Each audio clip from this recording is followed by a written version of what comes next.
Thank you very much. My name is Rick Schwartfeger. I'm the co-founder and CTO of Energy.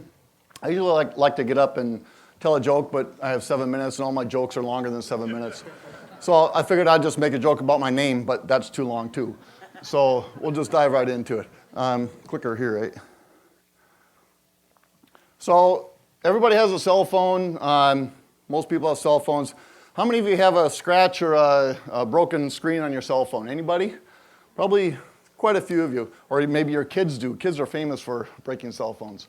So that's the problem that we're dealing with, scratched and broken cell phones. So the question is, what's the solution? Well, if any of you came back by my table earlier tonight, you'd see the solution we think is Sapphire. And the reason is because Sapphire solves the problems of glass cover screens, particularly for cell phones. It's scratch-proof by everything except diamonds. It's also 3 to 4 times higher in fracture toughness than glass that's typically on your cell phones, so it's less likely to break. Not 100% guaranteed it won't break, but significantly less likely. And it's got better electrical properties, which have the cell phone makers can be very creative about how they use the displays. It can be integrated into some of the other features of the phone that they can't currently do with glass. So the problem is it's too expensive. So if it's too expensive, what do you do about it? Well, what you do is you make cheaper sapphire. And so that's what the chest technology is for. So how does it work? Basically, you have a furnace that's an electric resistive heated furnace, kind of like a toaster, except it's under vacuum and it uses a lot more power.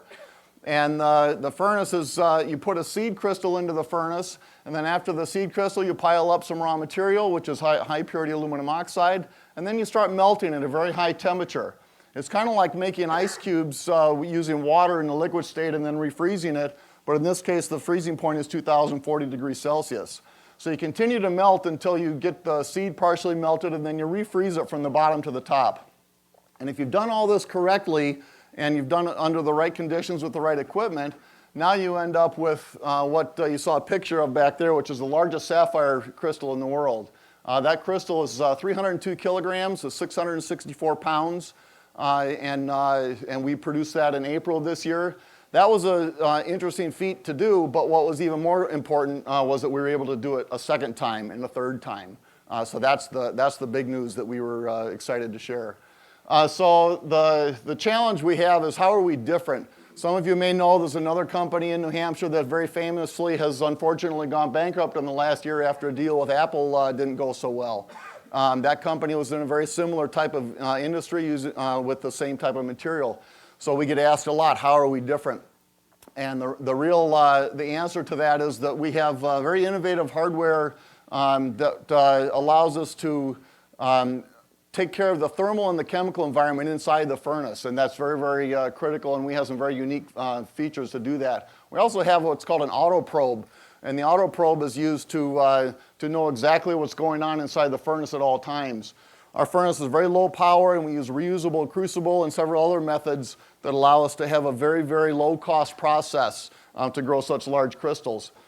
And with the ability of the auto probe, you have the ability to exactly see the crystal, which means melt to the exact right position every time automatically. You're not requiring some human intervention. You're not counting on some highly trained, skilled worker. You're only counting on somebody to load a furnace and push go. And so it's a very, very production-worthy process. And that results in very repeatable growth. So when you grow crystal after crystal, you want the growth rate to be constant. You want the conditions to be constant. And so that's what we've done. That's not to say, however, that it's easy. And we've had our share of booms and busts in this industry over the last 8 years that we've been in existence. And so we've tried to learn a few things I'd be happy to try to pass along. Obviously, you need a great team if you're going to survive. And that's probably, anybody that does startup companies in this room probably will agree that that's probably the most important thing, is the team that you have. You've got to have a great market, because without the market, why are you even in business? And you have to have a great product to fill the need of that market, whatever it may be. The other thing, too, is that it's very important to learn from mistakes, and so you want to try to repeat your successes and hopefully not repeat your failures. And not only your company, but other companies that you can watch and learn from. So be aware of what's going on in the industry and try to take advantage of those things. And most important, I think, never lose focus. It's very easy to get distracted and to try to think about other products or other industries or other people you need to hire or all these other things. But you have to stay focused on what you're doing to reach your goal, set some very clear guidelines, and don't stray from those, even if it takes years, which in our case it has. We do have a great team. Dr. Gupta and Dr. Katak have been in the industries for many decades, along with the rest of our team. We've got a great background in silicon, sapphire, semiconductors, solar. So we've been around a while, and we feel like we've got a lot of expertise that we're putting to use. There's a great market out there. This is a schematic. If you take a crystal and cut it into bricks, and then those bricks are basically cell phone sized, and then you slice and polish those screens. That's the market that we're trying to address here. There are currently 7 phone makers that use sapphire at some level of their screens, and there are many others that have suggested they want to. This boule will make 4,000 screens if the crystal is done right, and our material has already passed initial qualification.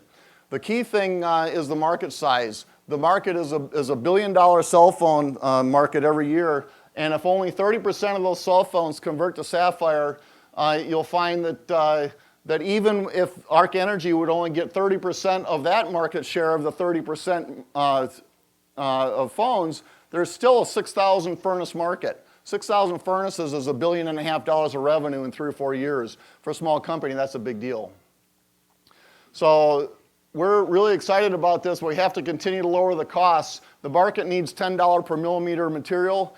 And we are just about there today. We're very, very close. Over the next few months, we will be able to get down to below $10 and closer to $8 per millimeter. And that enables the cell phone makers to really get excited about this technology.